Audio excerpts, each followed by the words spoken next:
No, I put him in the fence, mate. That's what happened.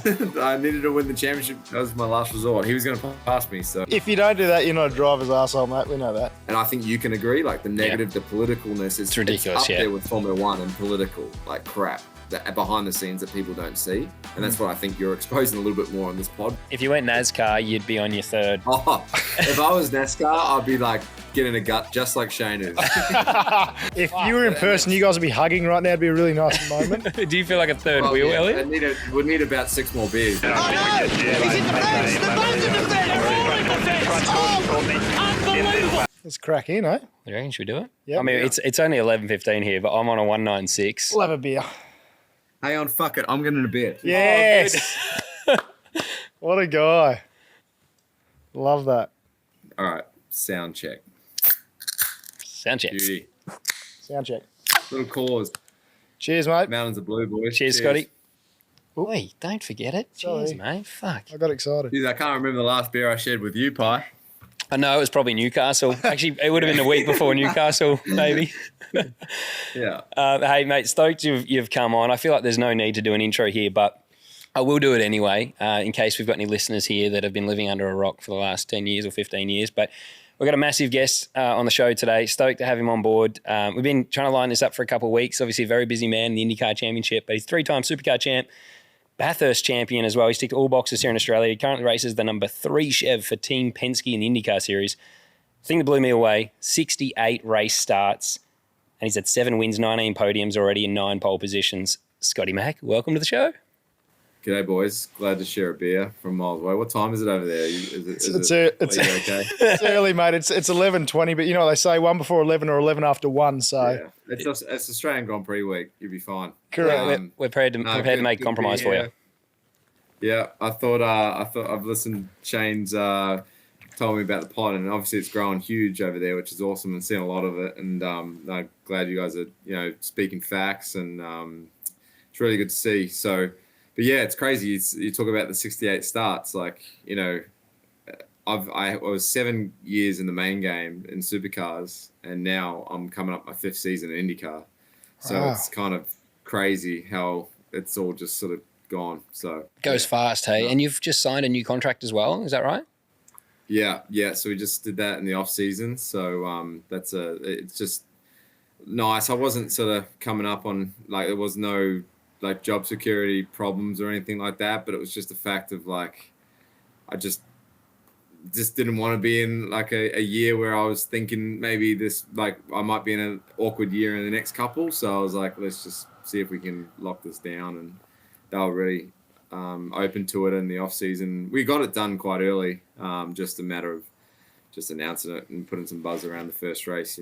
Is that something that still plays on? I find that crazy to say, to think that might be something you're still considering given the success you've had, because that's probably something that's relatable for every driver that they probably think you don't go through anymore. Yeah. I think I wouldn't say I was nervous. I felt I felt very comfortable here in the States and whatever, but I and with the team, but I when Lucy was born, my daughter, it just puts in it's just a whole different perspective that goes on, and this really sort of sets us up for at least for a while, and as you know with Penske, we don't talk about the years or whatever, but she's a multi-year deal, and we'll just sort of press on. That's awesome, man. Congratulations, and also congratulations on your daughter. It's awesome to see you didn't lose the 2/10 everyone talks about. You got pole in the first race of the season. Said that. Yeah, I was like, fuck, if I get pole first race of the year, it'd be pretty good. And then you can sort of, because Cindric's always sort of talking, I remember when Joseph had his kid, I remember him sort of joking about it. He never said it to me, but I was like, it was nice to get pole. And I sort of said, I was like, yeah, I haven't lost 2/10, which is nice. It was a big pole too, mate, because your teammates struggled. You were the only Penske car that really did well in that qual sesh too. So it definitely hasn't slowed you down. No, the thing was pretty good. Will's historically really good around that joint as well as Joseph. And they sort of just didn't. They just had a messy session. They were quick the whole weekend, but just had a moment where it was just it's so tight in IndyCar. And honestly, I listened to Will's podcast and I thought he was really good on here. Like it's so the details, the fine details to find. Like it's so tight. Like if you make like even if you just have a misshift or you shift just a little early on the light or just clip the limiter, like it's cost you. And I think I've looked way more into the details than I ever have. Not like Supercars, we did look at it, but it definitely there was more of a window that you could potentially, have a misshift or whatever. Where here it's like you find yourself out of Q1 and it really ruins your weekend. If you look at Will, he got caught in that incident and he didn't finish the race. He's in the wall, and most of it was down to just qualifying in the riff-raff, Hunters, just a moment to shout out our partners. Now, this is a very important part of the show. I know it interrupts it, and I hope you're enjoying it. But these guys allow us to keep coming back and creating content like this one for you guys. So I want to shout out Quadlock. Quadlock's a relatively new partner of the show, so we are pumped to have those guys on board. Head to quadlockcase.net if you're in the market for a phone case or any of the attachments that go along with it. And of course, East Coast Car Rentals, AHU15 for 15% off discount on what is already fantastically priced hire cars. So if you're heading away for a holiday or work, make sure you think of those guys. And if you're in the market to buy a car, not rent one, Lancaster Motor Group have got you covered.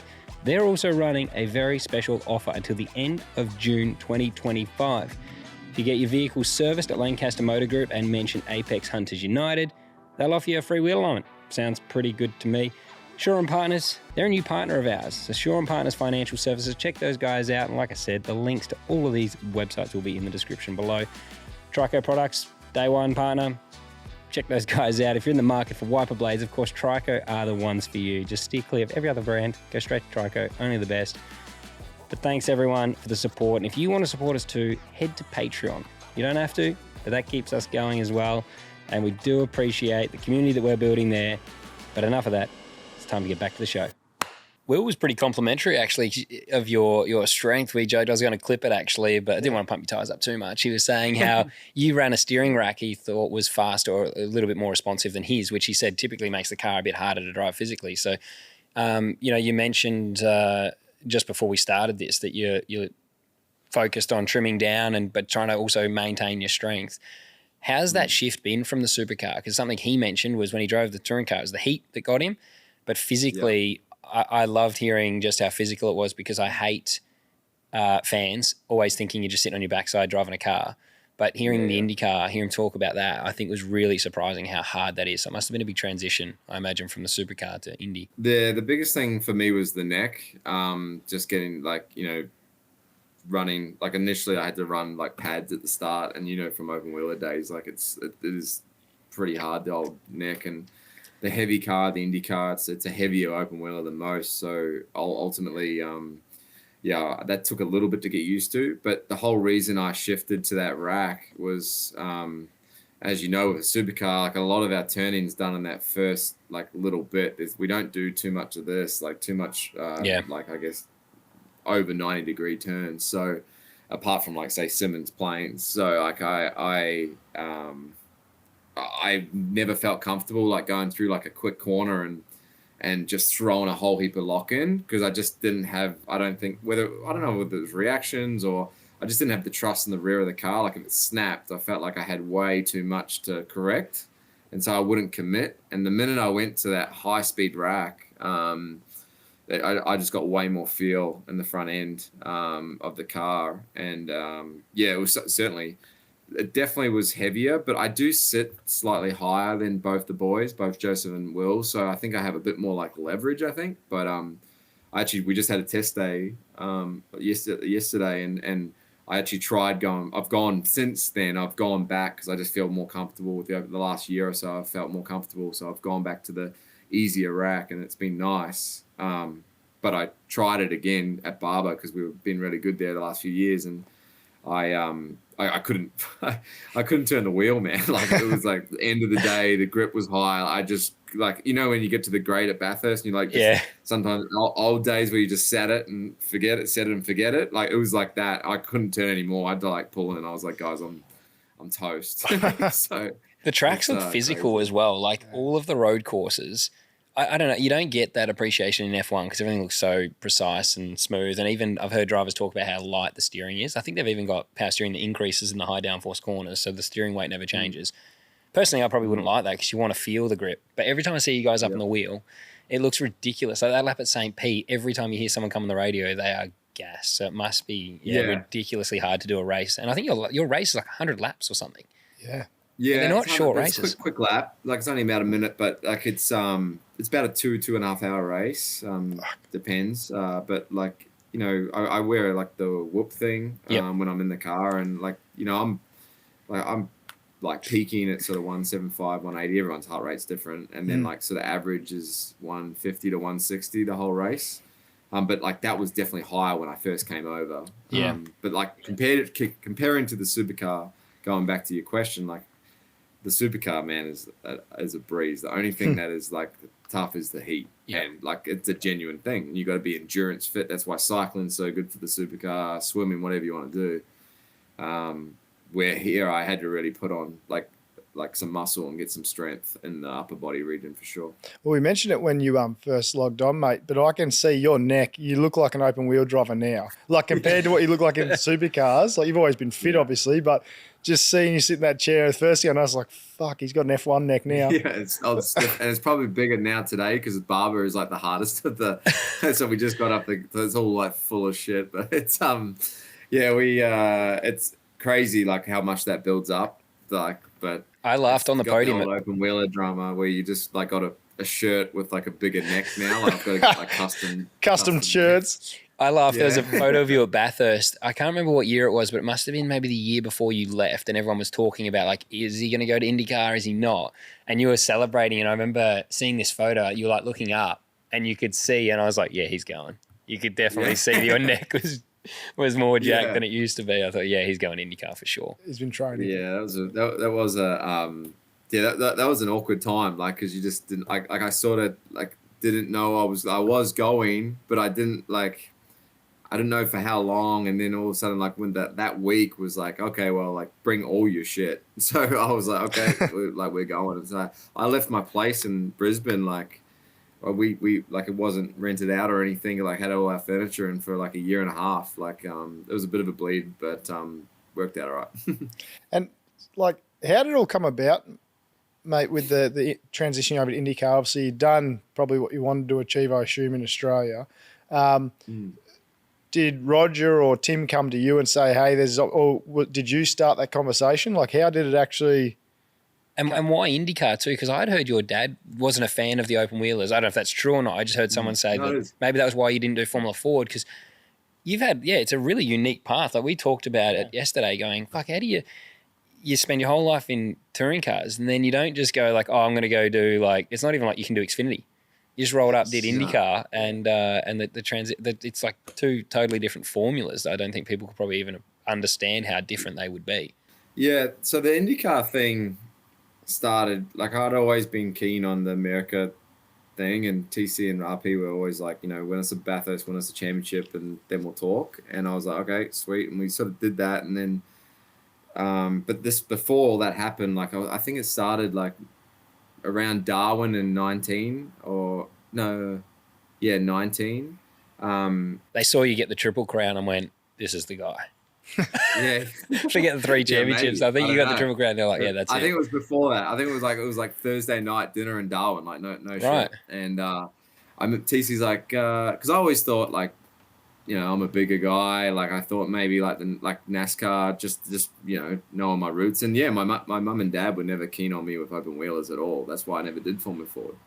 And I had to in the end for my license, but that's a whole nother story. But I remember that actually, Scotty, with you. Your transition into supercars was quite cool. Sorry to sidetrack it, but I was thinking about it before because you had the deal with Stone Brothers to do Super 2, but you needed to get your license. And I remember at the time you were just doing a heap of different random shit every weekend to get your license so you could do your program. Because I remember you did like Mini Challenge.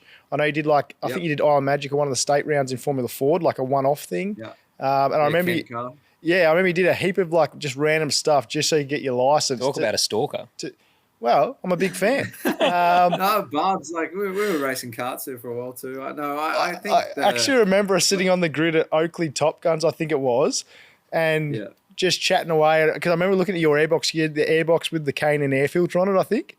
And mine was different. I remember being like, oh, that's a different setup. I've got to get one of those. And then I was like, this is Scotty. You guys were Kiwis and all that stuff. And then I was like, oh, so I actually was laughing about that the other day, thinking about it when we confirmed you. I was like, I remember being this really overweight kid on the like pre-grid of Junior Top Guns. And then you just like, we're like I never saw you again. Like junior national heavy, just busting our ass. Like probably wearing a hoodie over your race suit. Oh, it's funny.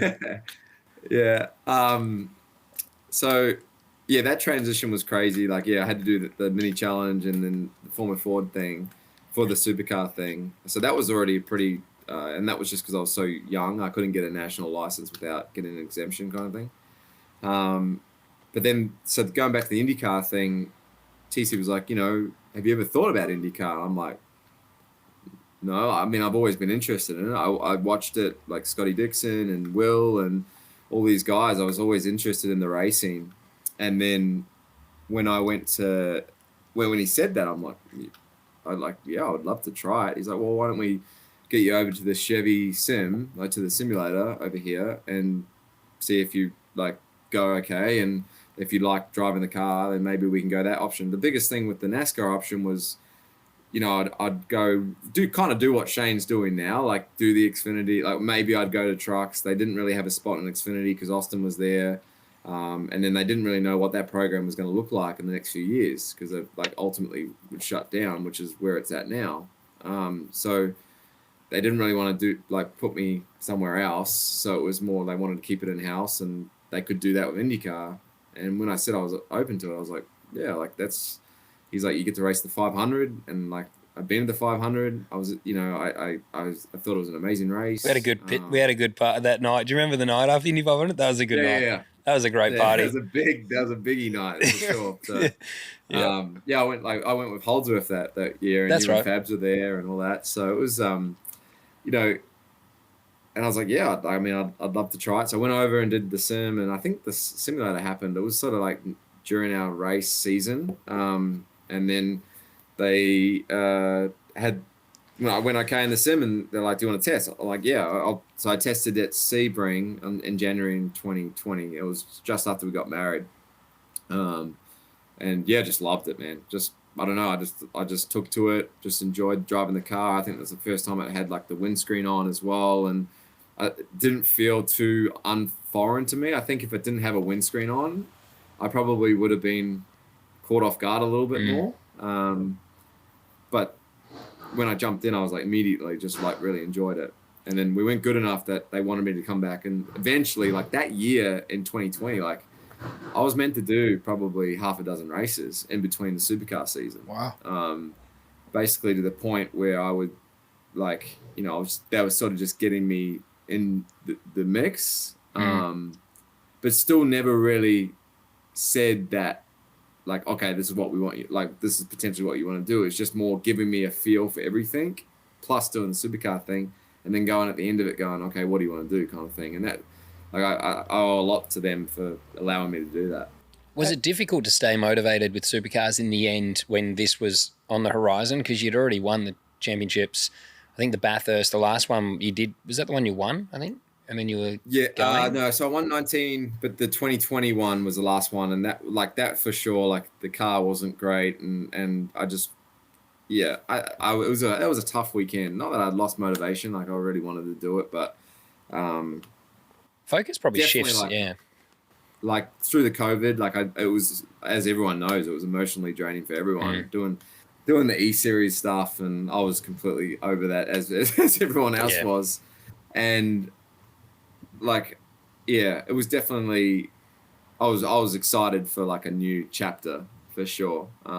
Once that ended, and obviously all like, 19 and how all that went down, and like, within, I sort of, not that I wouldn't say I love the sport, don't get me wrong, but I certainly like just was a little over it, and I just wanted to have a bit of a fresh start, if anything. And but and so the opportunity to come over here was pretty timely. Penske's probably, as a driver, it would be one of the best organisations you can get yourself employed by, because they got so many avenues for motorsport.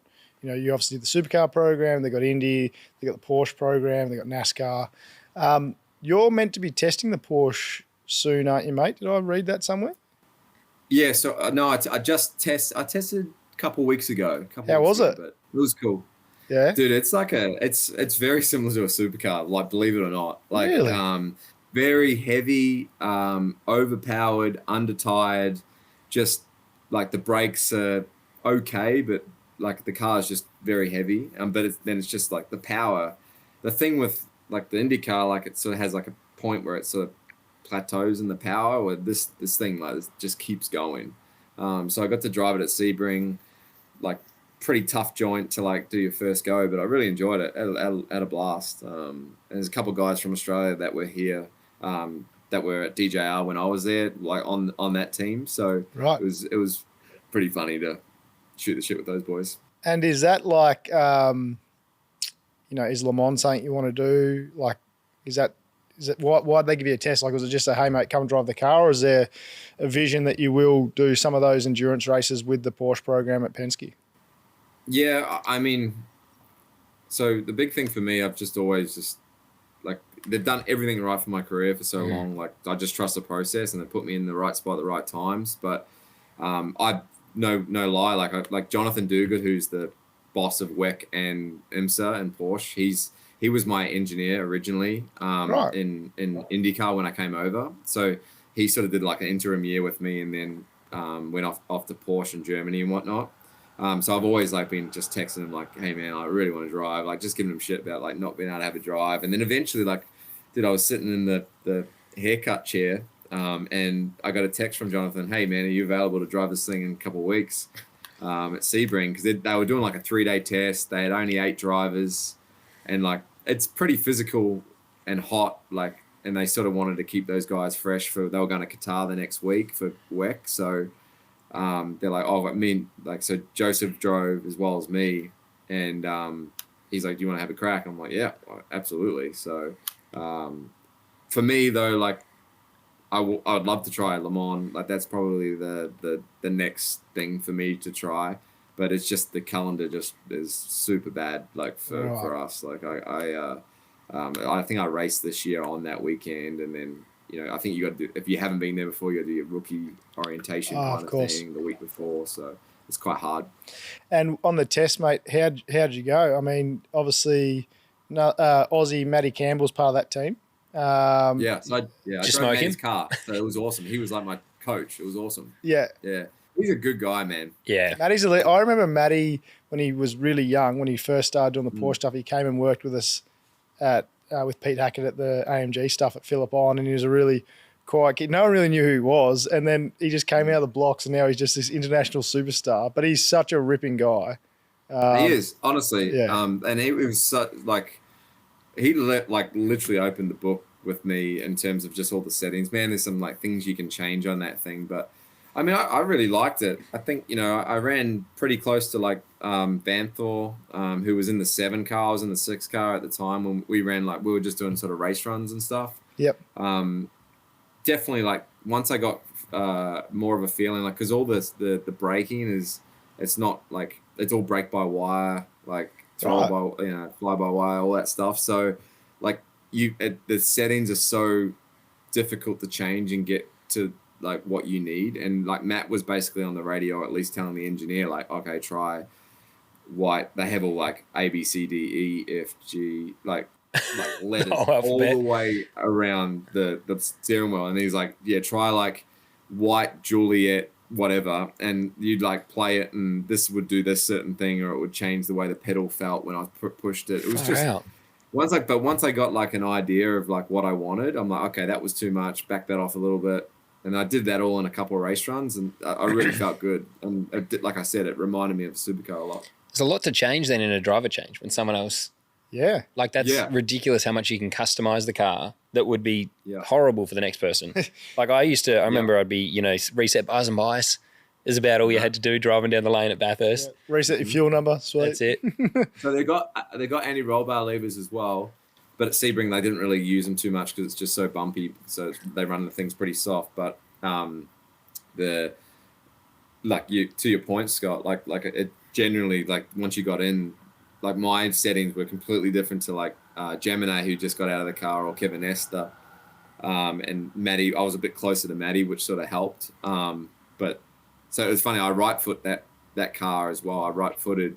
I'm left footed in the Indy car, obviously. But I went back to right foot. I don't know whether it's just because I have a roof over my head or. But Matt is the only one that right foots those cars. Did you used to right and left in the supercar, or just right foot? Yeah, I would. I think like most people. You might have. Shane might have as well. Like I did any corner like turn 8 at Adelaide or something. Like I would left foot that because I didn't change a gear. Yeah. So anytime I change a gear, I'd right foot basically, just like a blip. But. And how was that transition, mate, back to full-time left with the Indy? Did it just natural stuff, or did it sort of take a little bit? Well, going back to like one of the things, like the transition, like the left footing was hard, and like trying to get, like, if you grab like just a little bit too much brake, like these guys, like Will and Joseph, obviously have left foot brake for so long. Like I really struggled to have that feel to just breathe on the brake, where I would sort of stab it and like just didn't have that feel. But once I sort of like got a year under my belt of left foot braking, like it did take time. Like the fast corners I really struggled with. The hairpins and stuff where you needed big brake pressure and stuff, surprisingly I felt okay. It was the fast corners where you just needed like barely like a paper thin brake pressure, like place like Portland, like it's 2 long right handers, you just breathing on the brake basically the whole way through. Like that sort of stuff, and I'd cost myself half a tenth, and I'd be out of Q1. So it is impressive, isn't it, how close qualifying is for you guys in IndyCar? Because it actually blows me away. I think, as you say, half a tenth you're out of Q1. It's like, as you say, in supercars, like at least there's a couple of tenth windows. Supercars is still close. Like I think that even supercars is like watching Eastern Creek. I looked at I looked at the times. I was like, far out. Like they're tight, man. They were like Tassie times. For supercars, I thought that was like Tassie times. I don't know whether it's because like they just race on that track so much these days, but everyone's got a decent setup. Yeah, I think everyone's got it sorted. Now, Indy 500 is massive. We asked Will the same question, whether it's Indy or a championship. But first, you've got the fastest qualifying time recorded at Indy 500, which must be very cool. But I imagine that's something that has to be a big bucket list. Which would it be this year if you couldn't do both? You can only win one this year. 500. 500. Yeah. Every day of the week. It's like, for me, it's like that was the same with Bathurst. It's like if you could choose one, just mainly, Scotty, just like you have to be perfect on the day. Like there's so many things that can go wrong. It is like a mini Bathurst in some ways. It's like 3.5 hours long, sometimes 4. You got like 8 pit stops. So you just got to be and everything now with all the margins, like in and out laps are so important, and then getting the draft at the right time and having clear laps, like it's a big deal. So, but yeah, and just, man, like, and you've been there, like that race is incredible. Like it's the one race of the season where you just genuinely feel like a freaking rock star. It is crazy. That year we went, I think it was the largest single day sporting event in history, which is unbelievable for a motorsport category to have that claim to fame is massive. No, and it's getting more momentum. Like obviously it's the crown jewel for the series, and the biggest thing for us and the biggest challenge that IndyCar is sort of working with right now is trying to make the series like more than just the Indy 500. But like us drivers probably don't help when we say these things. We just would choose the 500, but it's like it is really the aura around that joint is insane. What about having teammates that are so competitive? I mean, particularly with Joseph, I think he's won back-to-back Indy 500, but how does that relationship go? Because you're probably in one of the most competitive teams with a few drivers that can win the championship and the Indy 500. Has that been something you've had to kind of deal with over the years? Because I remember Bus Bros was a big thing. I love that content, by the way. But, I imagine it's hard to maintain those relationships like Shane and yourself. You cannot have a cutthroat on-track battle, I don't think, and maintain these friendships. So is that something you've had to shift? But, you still work together constructively, but it's difficult to be mates, I imagine. Oh, it is. It's, like, I think the three of us have a really good, like, working relationship. It is different to, like, supercars because, like, in supercars, you'd grab the rental car and you and your teammate would be in the rental car together all weekend and whatever. Where here, it's like, everyone does their own thing. Like it's like you get to the airport or you arrive when you arrive. As long as you're there for practice one, like doesn't matter where you stay or if you stay in the bus or you do whatever, like that's, you do your own program. And then sometimes I don't see Will or Joseph until I get to the truck, like before practice. Like, it's just how it works. But I think we have a really good, like, working relationship for sure. Like the Bus Bros thing, like it ran its course a little bit. Like we got to the point where it was probably always going to happen where I got a little bit quicker and was pushing Joseph a little bit more, and it was starting to get awkward. And then we were like, you know, the effort to put it in, as you guys know, like the effort to do like a YouTube content, cut things up, like there's a lot. And we weren't doing it, but it was just a lot on a race weekend. So that sort of just died and ran its course. Like it was a good way for the American people to like sort of learn who I was, or at least have some fun and get a different side of us, and which was fun to do. It was good that you did it while racing, though, because heaps of people have commented and said, why do drivers always wait till they retire, like in my position now, to not, they say speak out, but it's like to do content like this. And it is hard on a race weekend, and even the time it takes to edit and things, because I do like the editing and stuff, so it takes time. Right. But I don't think it is so much about just waiting until, not wanting to speak out or do these things. It's difficult because you want to win the race. So your main focus is always driving the race car. But what you did do, I think, which was great, was build your profile there. And then, now that's in your back pocket. It's like, okay, I'm here for business now. And so it has been good to see that. People that still ask about that, it's like crazy. And definitely see a different side of who we are. And like Penske drivers probably always get that stigma of being like pretty, like, Perfect. button up and whatever. But I thought that brought a whole different light to like who we were. And Will's got his own like deal. Like he's just Will. Like Will, he's an absolute unit. Like he's an awesome guy. He's so smart, so fast, but just a unique individual. But yeah, I think, dude, I on the ovals, Joseph is incredibly brave, fast. Like the move that he made to win the 500 last year was pretty impressive. Like I for sure, I was following like 300 foot behind or whatever, and I like saw them they go side by side. I was like, for sure they're crashing. But I actually didn't check up, but I was focused on what was happening ahead, because I sort of thought there was going to be something happen. I'm like, well, maybe you're sitting there going, you're like, I'm on, boys. My teammate, but right now it's all about me. Yeah, make a little bit more money. But it's dude. And then Will, like I said, like he's super quick. He is so amazing with the way that he like thinks, like he sees something in the data or the video as well, and he'll like genuinely like just do it. Like, how it's hard sometimes, it takes you like 5 or 10 laps maybe to like get a habit out of your mind, or maybe like figure out a braking trace or throttle trace or whatever. Like he just like does it like that. Oh, Scott's like a tire width wider there, and it looks like he carries more speed. Bang, he just does it, and that's why he's so quick over one lap. Like he's just so he's just constantly learning and adapting anyway, which is what probably takes to do 21 seasons.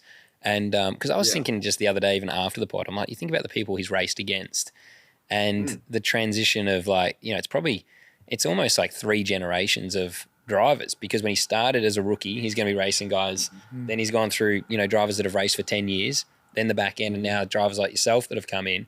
And it's always hard to compare. But when I look at IndyCar now, I think because the flow on from not being able to get into F1 is harder, I think. And that was something I said, I feel like the competition now looks harder than it's ever been, because you got guys that probably could be in F1, even including yourself, but obviously you had a different path. You've conquered a championship, gone over, and you're doing the same. Like now you're over there killing it there, and Will must be thinking, fuck me, like at some point, it's like over 21 seasons, it's just not got any easier. So I guess you have to keep learning. And he's just got a very solid team around him, like his engineer Dave. Like they've been together since Champ Car days. Like he's seen a lot of stuff. I mean, good and bad. I mean, like he's seen the bad of IndyCar as well, like the big crashes, breaking his back, like the Weldon stuff. Like it's he's very safety orientated. Like he's definitely one of the guys that are pushing a lot for safety, and which is we've got a lot to thank for, because even for me, like I probably threw caution to the wind a little bit. Like thinking, oh man, I wish I drove these things without a windscreen, or something like that. Yeah. He's like, man, like no way. I can't even imagine us not running a windscreen anymore. Do you think that contributed to your oval confidence? Like he said, he was really impressed with you about, just fearless. Yeah. Hey, yeah. I think he did say that. It was like you were running the thing on the edge, and he said, I even said to my wife, like, fuck, this is scary. Like he's on it. And was that something you reckon? Yeah. Well, he did say, he said it'll bite at some stage, but he said you managed to do a month with it not biting, and then unfortunately got you. Well, I guess you got to drive on the limit. They just bit in the most important part of the month, but no, I remember that year. I think it's 2022. Obviously having won the St. Pete and was having a really good run at Indy, and then I was running the thing super loose, and I think. I thought that was the way to sort of drive that thing, or at least be on edge. But being on edge that much for 3 hours at Indy is you just can't do it, And he kind of taught me that a little bit. And I'm working pretty closely with Simon Pagenaud, an old teammate as well, and he's been awesome for me as well. Yeah, one thing that we're missing a little bit now, mate, back in Oz and Supercars is rivalries are kind of he spit all over him. Fuck, he's useless. It's a boy. It's a boy. The rivalries are kind of, there's really no rivalries. Everyone seems to be mates at the moment, stuff like that. I know yourself and Shane had an awesome rivalry when you guys were going toe-to-toe in the Supercars Championship. You got any rivalries over in IndyCar, mate? Is there any of that stuff going on? There's probably too many drives. Like, I feel like it's a few. I mean, everyone's, I guess, your competition, right? But is there anyone that you're like, I mean, you might not say it on the show, but you're like, fuck that guy. I need to beat this guy, when you get behind him? There's honestly, man, the level of drivers, it's hard to have that. Just a healthy respect because everyone's just so good. I do like here, though, there's no bullshit. There's just, if you've got a problem or, if something happens, it's, straight up to them, say, what you think, shake your hands, get going, have a beer later on, whatever. And the bus lot's a good thing because we all I've got a bus here now, and that lifestyle is very different to what we're used to in Australia, where everyone would just go back to their hotel or whatever, and then maybe meet up at after party after a race or something, But here, everyone sort of flies out on Sunday. No one sort of stays and parties out, and it's more a lot of it's done. A lot of the chit chat is done at face to face in the bus lot, which is a good thing. I wouldn't say that you just have a couple of little rivalries and whatever, but I think it's more like competitive. You just know okay, Palou is for me. I look at Palou, I'm like he's the guy. You have to beat him to win the championship. He's so good. He's so competitive. It's kind of so you got to lift to his level, and that's kind of what happened with say me and Shane, and Jamie for that matter. I felt when we were going hammer and tong there for a couple of years, at the front and 18, 19, 20, you'd have a couple of battles, and Triple Eight and DJR hated each other, but at the same time there was a bit of there was always respect there, but you just got on with it. I guess now I look at Supercars. I mean, I thought the racing was great with Waters and Feeney, and I know there's always going to be one person on the end of that going, I used to blow up about it too. If you got hit, you'd be like, oh, what the hell? And you'd blow up a little bit, but the other guys cheering. But you need to. I feel like it's nice that they're being a little bit more lenient on that because it needs to. I felt like it was getting too rule driven, too FIA, you know. So it's nice that it's a bit looser and. That's something that I think IndyCar here, they let a lot of things go, and you can be really aggressive. It's really up to you. If you serve it, say you serve Dixon, 9 times out of 10, he's going to screw you at some point on an oval, put you in marbles, put you in the fence. Something's going to happen because he just knows how to do it. So you pick your battles, I guess. Yeah, so that's sort of, as you say, that openness, you just go have it out in the lane or at the bus lot, and then it's done. We're here, I feel like people obviously they shy away from that confrontation. They just go hide in their truck or just they go back to the hotel, and then it just brews. Or it never gets settled where, so that's kind of cool. It's good to let it, let it settle on the track. Sorry. No, go on, bro. Well, yeah. I felt a bit of that, I guess in 18, 19, when all the Mustang stuff was going on, I kind of wish I was a bit more I jumped at those conversations, at least like with everyone, like face to face a bit more than let the media fester or at least be quiet about it. I kind of wish I sort of, like it's like here, I feel like you can be a bit more controversial or at least like stick up for you and your team a bit more and know that your team's going to have your back. Like you look at all those, like, let's say NASCAR fights or whatever, like if something happened, like all the boys are in there as well. Like, it's like a team bonding. Keep boxing on. But it's like, I think you just, definitely it's better to be, and that's what I said when I came here. I was like, I'm just going to be myself, and like if I don't agree with something, I'm going to say it, and I really don't care what anyone else thinks. I'm just going to, like, that's just whatever. And it's been fun. That's awesome, man. And I think it's cool because you and Shane had such a healthy battle, I guess, in Supercars. Now you're racing different series. Looks like you guys are getting pretty friendly over there, which is awesome. And then also you raced together at the Daytona 24 in the Chevy GTD Pro program. How was it, I guess, driving with him, but also most importantly, who was faster? That's what I want to know. Lay him in it. If you were quicker, mate, tell us by how much. Let's go. I think I was quicker. Oh, there we go. Of course he was.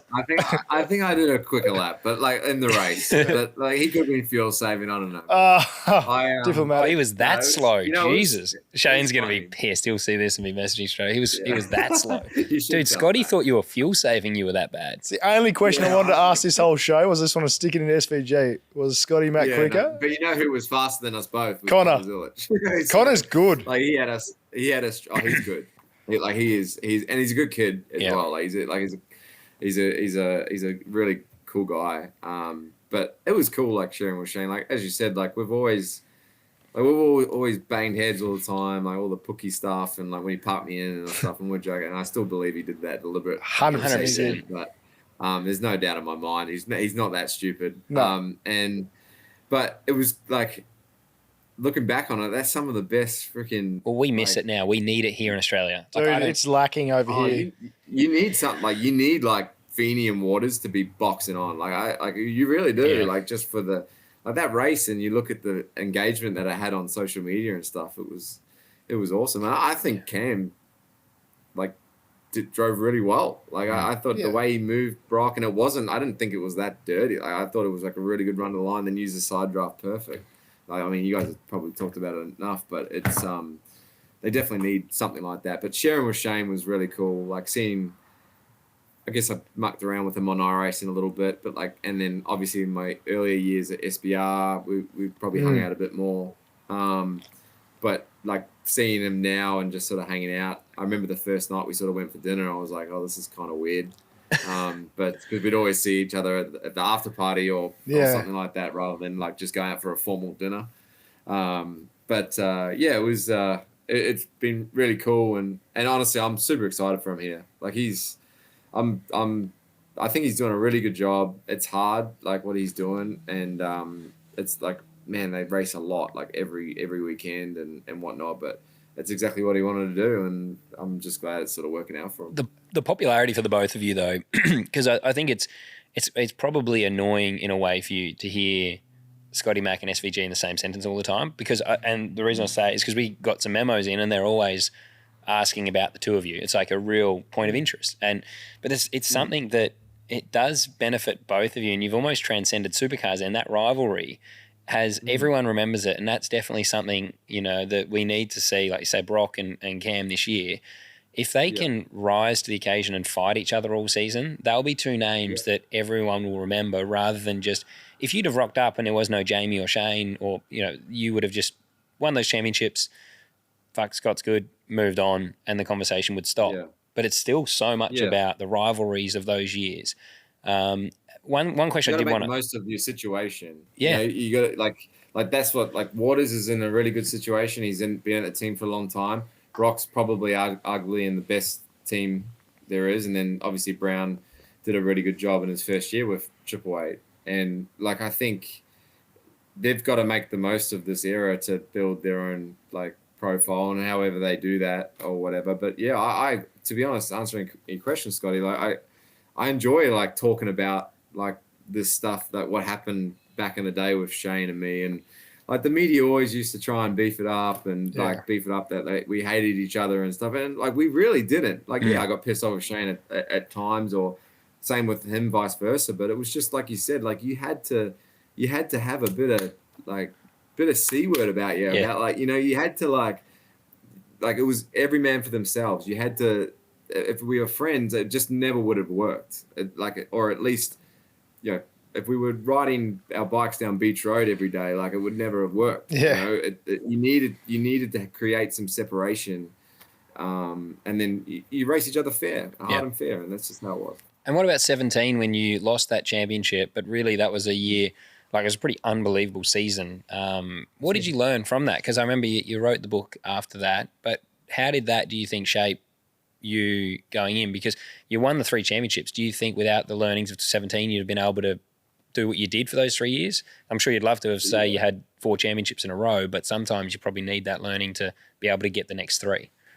Oh, there's no doubt in my mind, man. Like 17, like as much as it was like the probably worst moment of my life, like, and a lot of the thing is like we probably build up, like, and I do myself, like build up Newcastle a lot, but I practically lost that championship. Like at Bathurst, we blew an engine, like, and that was when it was obviously double points. Yep. Like I got pole a lot during that year, and I just got terrible starts. I just didn't have everything right. And then I learned like how important like the mental game is. Like working with Emma Murray, who was my mind coach from basically 17 onwards, and sort of learning how important it is to, like, for me at least, like it doesn't work for everyone, but like to mentally focus on like what I'm thinking about, like what race, like if something goes wrong in a race, like how do I like bring my heart rate back down? How do I like reset in some ways? And that was a word for us, was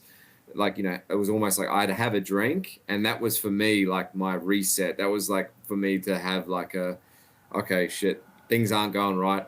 Have a sip of water, just relax the hands and reset and go again. And when I learned a lot of that stuff, I don't think I would have gone to the effort I did if I had either won that championship or I hadn't lost in the fashion I did. Like, it was embarrassing. I remember like going to gala the next night.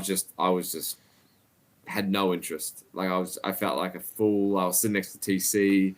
Like I felt like it was the worst feeling in the world, man. Like, I don't wish it upon anyone. And you're seeing like Jamie and then the whole team are there and they're celebrating. And the highlight obviously is me putting Lowndes in the wall, because that's practically the only shot I had at winning the championship.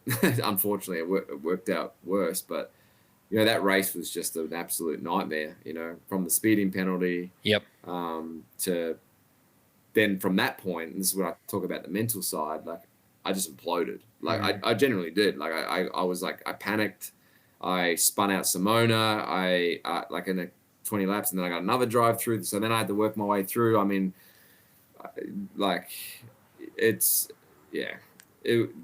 definitely think as much as it was so hard, it definitely helped me for the future. There's no doubt about it. It's good to actually hear that for anyone, because I think there's probably a moment in everyone's career, or like for me, it was my car accident, actually, not actually in a race, but where you learn something that everyone would be like, surely you would wish that never happened. But my car accident when I was a kid nearly killed me, and I have issues now, but it's one of those things that it shapes you. And so if you are having moments like that, it's how you reflect on them and then learn from them as well. For me, it was, not taking things for granted, and then obviously physically having to work a bit harder than I did previously. So it's okay. I never take 2 steps forward without appreciating the ability to do it.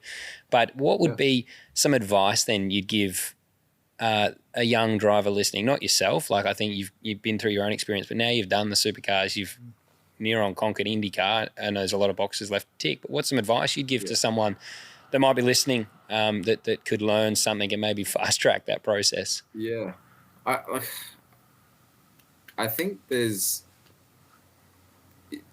as much as you think, like, say you're like the peak of your powers, you feel like you're fast and you feel comfortable in your surroundings. Like, there's just there's always somewhere you can grow, and like, unfortunately, sometimes it takes bad circumstances, like for yourself with the car accident, and for me, like, ultimately losing that 2017 championship. It takes, you've got to, if it is like the worst, you've got to use a negative to turn into a positive somehow. Like you can't just give up. Or I know it's like, it's so cliche, I guess you could say, but if something happens, and this goes on with work, or like if you don't get that promotion, or you don't like, you've just, all right, why didn't I get that? Like, why did this happen? And find it within yourself. Like, don't go, the car was shit. Yeah. Or I didn't have the tires on the right time. Like, yeah, that's an easy excuse, but there's a reason why you were put in this position, to learn. I feel like everything happens for a reason. And it's genuine, and I truly do believe that. I don't really know the advice. I just think, like, I guess I've always been told that a good quote is, there's no finish line to perfection. You've always got something. There's never a perfect lap. There's always something that you can work on, and we all know that. So, and I guess there's nothing out of your grasp either. Like, I never thought I'd be in IndyCar. Yeah. I never thought, like, the open wheeler thing was for me, and going, toe to toe with Will and Joseph and guys like that on ovals. Like, I'd never driven an oval in my life, let alone dirt, nothing. So, it's just got to have a crack. And people like Will probably is a good one. It's like, keeps you humble, because even if you're in go-karting and you think you're awesome, there's a guy 21 years into IndyCar and still learning, to be a foot wider off your data of a guy who's just turned up like that. You literally can't ever be like, fuck, I'm good. There's no point where you will stop learning. No fig jam. Fig jam. Yeah. Do you mind if I have a quick piss stop? Because I'm busting. Is that cool? I need a 2 quick one. I've only had 2 drinks. Oh, yeah. I'll go piss too. Where do you film this thing? I just because I do this, I got a small production company, and it's like the back wall there is a small office just with some desks. And then I got a factory. So we're actually it's a couple hundred square meters on Swan Street in Richmond.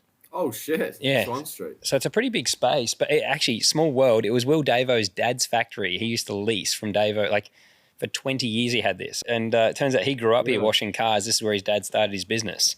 So I just leased it sort of 4 years ago, and we've been here ever since. So it's a bit of a, I don't know, it's a bit of a storage room, to be honest. Doing this full time now, basically? Yeah.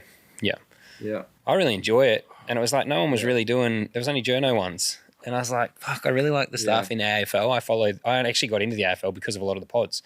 And I was like, man, I wish someone did something for Supercars that was a bit more different and could be a bit more relaxed. And I like it. And honestly, since I listened to Ryan's one. Yep. And I thought, I really enjoyed it. Yeah.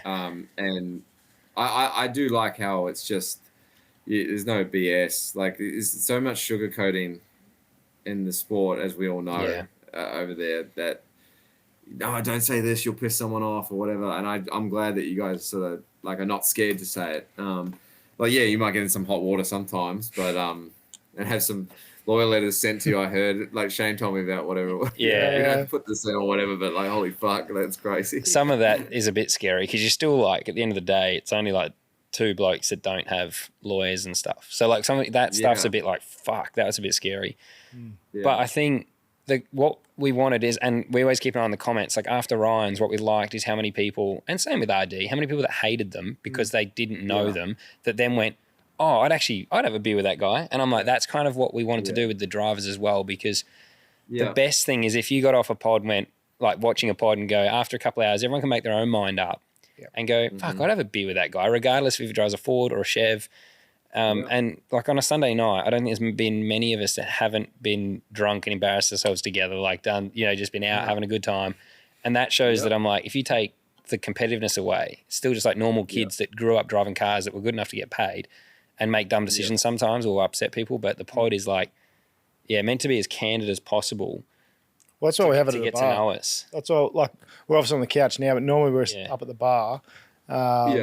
Because you put people in that relaxed environment and you just get more from it. It's like if you were to talk, I'm sure if we were to have you here in the studio, which obviously isn't possible, it would probably be also an even better conversation than what is over when you're Skyping someone or whatever, So we try and make it it's just pub chat is what it is. Like, it's not interviewing and stuff. It's just conversations that we're having with. Yeah, because like shit leads on to another thing, and like a lot of the best conversation we've had is probably at a bar. Yeah, you know? And like it's not at.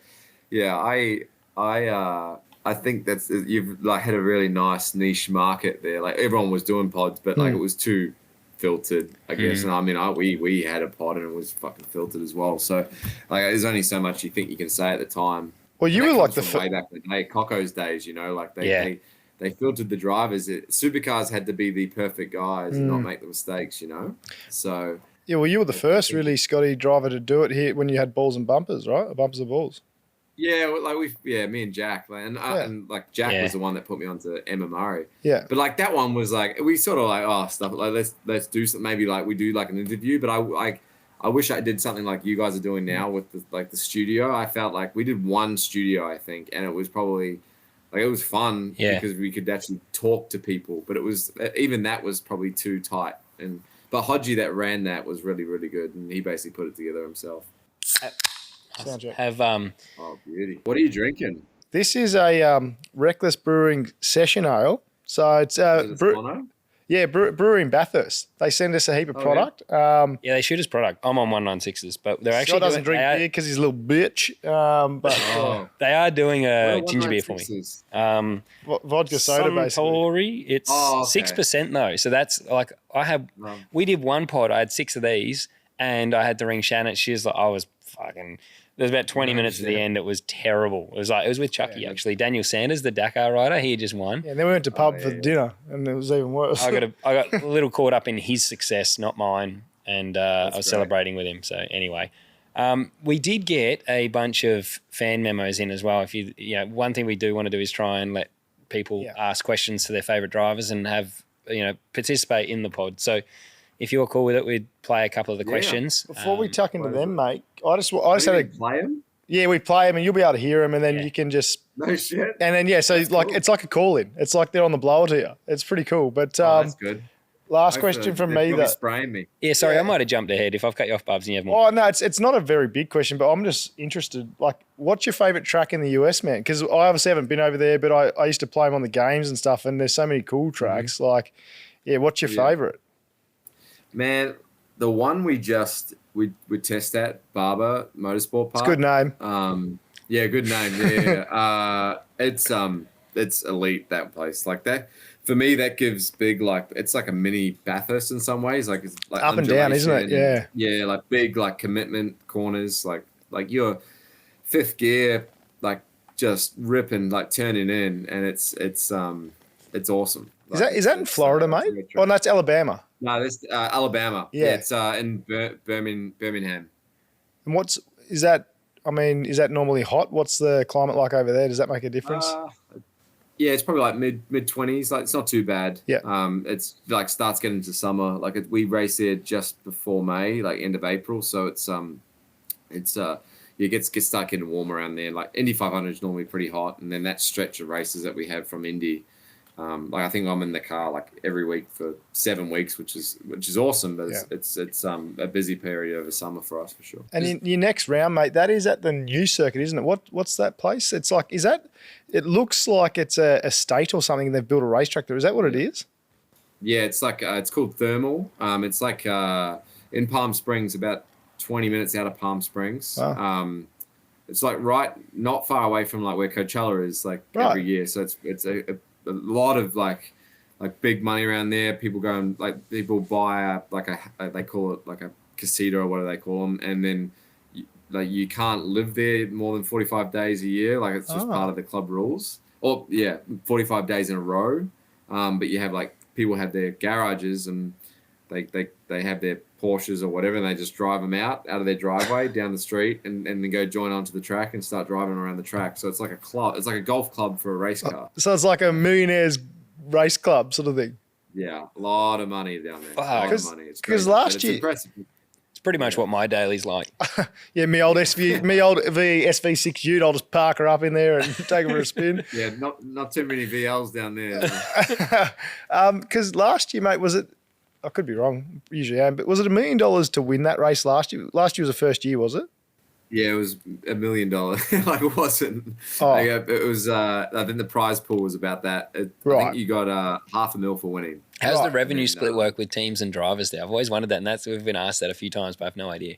Yeah, it changes. Like some guys are like on 60, some are 50, 40. Like Depends how good Oh, so driver contracts dictate it a bit. yeah, They it's all change. contract based. But normally like the going deals like 40 to 50%, I think. If you're winning all the time, it's 20%.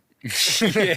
Yeah. Yeah, there's been a few. Hopefully make it up, and if you've got a smart contract, you make it up in bonuses. Yeah. I think that happened at Erebus a couple of years ago, and Steve Blackmore, I think, helped out when Southern Cross was sponsoring Erebus because I think it was the year they won the championship. They had bonuses, and they didn't realize. They actually said, I think at one point they said, "Fuck, we did not anticipate these bonuses. We thought we would never achieve." They never capped them. No cap. Capped.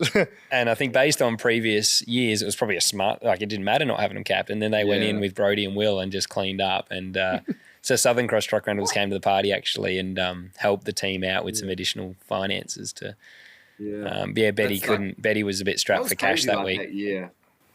Like that year with like Brody and stuff like that was so fast. Yeah. Like He had shades. Scott. He had shades of like sort of you when you're in your DJR Penske. Like every time he went out in a shootout, like there's a good chance he was going to pole. Like that year, he's just always on. It's sort of. Yeah, a little bit reminiscent, probably not as dominant as what you were, but yeah, a little bit reminiscent to that. No, they just did amazing. It's just amazing how like when you just hit the nail on the head with like if you roll out of the truck, it's like do you remember like the first year of Car of the Future, Scotty, like 2013, and like Brad Jones rolled out of the truck and they were so fast, like they were almost faster than T8 in some ways.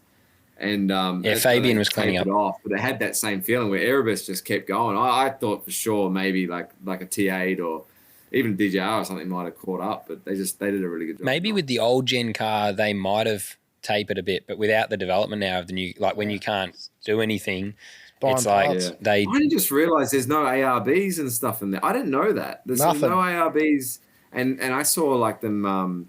I think it's Heimgartner's got one on top of his gear stick, like that. Like it looks. Well, they got rid of the. Yeah, I'm just glad they're not paddle shift for one.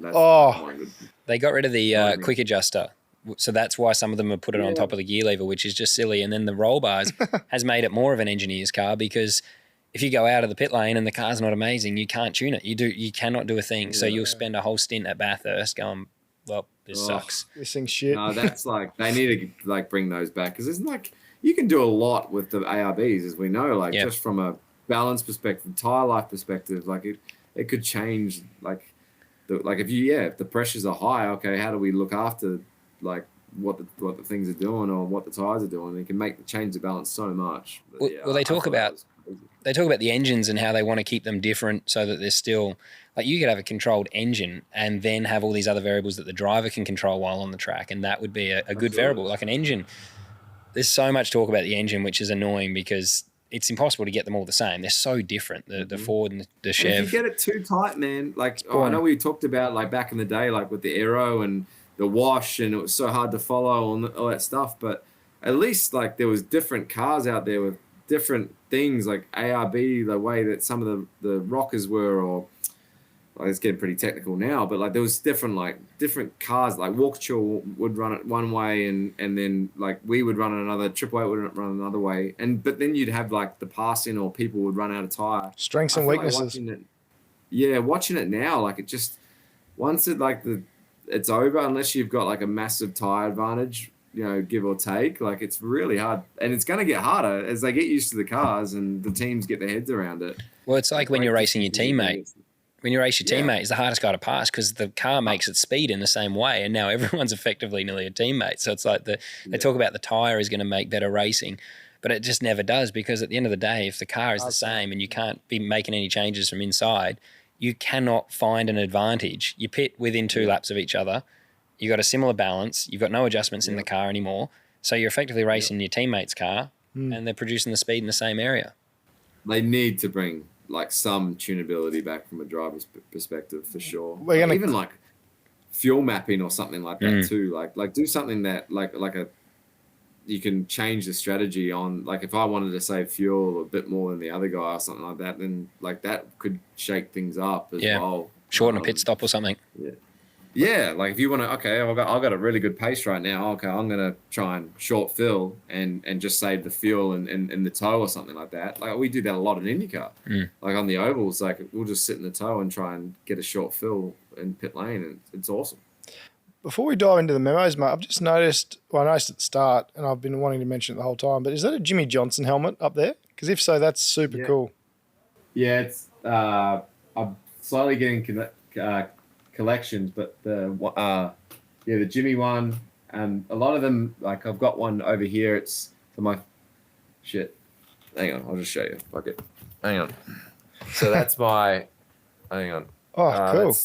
GTI's Joseph. So a lot of them like mean something from like that one from Joseph is where I won my first race. Oh wow. For Indy, and then that's my Indy 500 first so one, cool. First win. Blaney, we had a massive party, whatever, when he won Atlanta a few years ago. So I got that one. I wanted that one. Sick. Chase Elliott. Dixon, I think that's his pole helmet from Indy in 22. Wow. Cool. And then Jimmy. Colton, Herder, that's the one that I was, this one and that one, that's Marco. Can you see that side? Oh, yeah, Marco Andretti, yeah. Yeah, Marco. So that's one's from Indy in when I polled it last year, which was really cool of him. And then Bubba up the top, my 18 championship helmet. Is that Kel's helmet too? Yeah, that's my best mate Kel, and that's awesome. Prema from when we shared in 14 Volvo. So I love all that stuff. But I just saw the Jimmy helmet. I was like, I'm glad you showed. Thanks for showing us around, man. Because I was like, I wonder what else is up there. That's really cool. Yeah, that's really cool. It's good. There's so many different drivers. I'm trying to build like a bit, and just I've got a few more I got to hang up on the wall and whatever. But I've still got to do a swap with Shane. Yeah. Actually, so we're going to try and do one of those. We wanted to do a supercar helmet, but a lot of my supercar helmets are back home, so I'm trying to get them back here. Yeah, awesome. That's awesome. Yeah, I did one with him at the Gold Coast on the podium swap, but it's funny because here we don't do that many helmets. So I'm like, I know. It was hard. I was like, letting go of a helmet. Over here, so it's like super good for doing that. Feel free to send one to the Apex Hunters bar, mate. I gotta give I give one to Roger every year. Yeah. And then the helmet swap thing is pretty cool though, isn't it? Oh, it's cool. Speaking of not many helmets, I've had the same helmet since 2016. Mine's nearly out of date. Yeah. So I've never really had a design throughout my career. So I sort of just I was like, okay, well now I'm just gonna I keep the ones that mean a lot to me, and then I just sort of like swap as many as I can, and it's been fun. How many do you have a year now? I mean, you've got a window still, so you're probably not tearing through them, but how many helmets a year do you get done? I get 8 now, which is like real handy for the swapping for sure. Yeah. So run a couple, like normally like my big, so on the weekend I run Dex Imaging, so they get 2 helmets because they're on my car like 4 times, and then Expel, they've got 2 helmets. They're on my car a couple of times, 4 times as well. So, and then I got like an Indy helmet, and it's sort of spread out across the year. But I got a note in my phone like who I'm swapping with for the year. That's so cool. I'm trying to get through that right now. Well, that's the thing, because you guys, your title liveries, like your title sponsor changes quite regularly. So obviously your helmets and suits and everything change with that. So yeah, it'd be quite a juggling act, I'd imagine. Yeah, and Penske, like they sort of color code it to the car. Normally my helmet, so that's why for me, like I never really had it. I just have a base design, and they change the colors, and it's sort of how it is. So they sort of organise that, pick all the schemes for you, do they? You don't get any input into that. Frank from R-Star in Sydney, he paints my helmets. Yeah. But the team will like they'll send all it over and have like a due date for him, and he'll paint it, and it'll be ready for photos, or like my Indy helmet's not needed for May, so it's great you've kept R-Star. I think that's cool because you've had him for a long time. Yeah, he painted my one helmet. I think so my first helmet was with him was at the end of 2014, so I've been with him a long time now, and he's or start of 15, but he's a really solid dude. Real good dude. He's doing a lot of NASCAR guys. Helmet painter I've ever come across. Like when you say, "Hey, Frank, I need it that date," he does it. Yeah, it's really good. Yeah, that's awesome. He's got heaps in NASCAR now too, which is cool. Yeah. Did you have back in the Oakley days? Did you have one done by War Paint? No, I remember War Paint. The one behind me. that fluoro one behind me is Kral. I had a couple done by Kral. He was quite good, John. But Oakley days, mate, I had the M2R helmet from like Super Cheap Auto, wherever you bought them back in the day, and it had the Horny Devil sticker on the back of it when I was like 12. So it was a real shit box. Yeah. You wouldn't want to bump your head on a door frame in that thing. Oh no. Oh man, I had a mean AGV helmet when I was. I had one too. I reckon I remember that. It was like white and blue and stuff, was it? Yeah. Oh yeah, dude. I had like the big visor, like it was a big motorbike visor with the big thick neck. Well, you think that was bad? I thought that helmet was cool compared to mine, man. So you know what I was running. Actually, I remember when I got off the clear visor and I got a tinted visor for Christmas. I was like, oh, this thing's sick. It's so fun. I used to run you'd buy the little pinstripe tape, and I'd be like running everywhere around and try and make my helmet look cool. Yeah, I did the pinstriping. Yeah. Shane ran an Impact for a while. That was pretty. I got an Impact as a Shane. You could eat a freaking cheeseburger through that bad boy. It's crazy. All right, well, let's get this into these so that we don't hold you for too long, mate. You're good. That's good. I'm still on the same beer, boys. I'm trying to be responsible. Hey, that's all right. You've got weight targets to hit, mate. I don't. The Trans Am, I can run whatever I want. I can be 200 kilos. We'll still make it work. If you went NASCAR, you'd be on your third. But if I was NASCAR, I'd be like getting a gut just like Shane is. That's getting clipped up for sure. Poor bastard. Yeah. All right, here we go. G'day, Scotty. Andy here from New Zealand, mate. Hey, just want to know if we were to come over for one race to see Scotty Mac in an Indy car, what race would it be and why? Cheers, mate. Love your work. I feel like I'm going to get sprayed by one of these guys. I'm trying to like, you will listen out, but Andy, man, everyone would say Indy 500 just because it's the biggest in the world. But so if you wanted to do the Indy 500, that would be a good one because straight after that we race in Detroit, and it's literally the week later, and you could drive an hour and a half or 2 hours up the road, and you're in Detroit, so you could sort of, get a bit of the Midwest, a bit of a trip there. The St. Pete one is a good one. It's a fun opening race. Florida, weather's awesome. If you're into golf, you play a bit of golf down there or whatever. So, yeah, there's good vibes down there. So I'd either say St. Pete first race. If we were racing on Broadway like we were meant to in Nashville for the street race, I'd highly recommend that because when we were racing street race, that was super fun there. Yeah. But we're not. It's the oval's a little bit out. But, yeah, I'd probably say St. Pete or Indy summer sort of series. You mentioned golf. What's your handicap? I meant to ask that earlier because you're doing a fair bit of that now. Yeah, I'm 7 now. Handicap. Shit. So, yeah. I'm like 50. Yeah. You'd probably be 20 after like 10 beers, so you probably play better. Yeah. I play a lot more golf here now, like just because I'm actually going Sunday we race in Thermal and Palm Springs, where I was talking about before. Play like a massive golf tournament with like 16 of us playing. So take it pretty serious over here with a few of the boys from the team. That's unreal. It's one of those things like we try. I tried though, and like I still, we just don't play enough.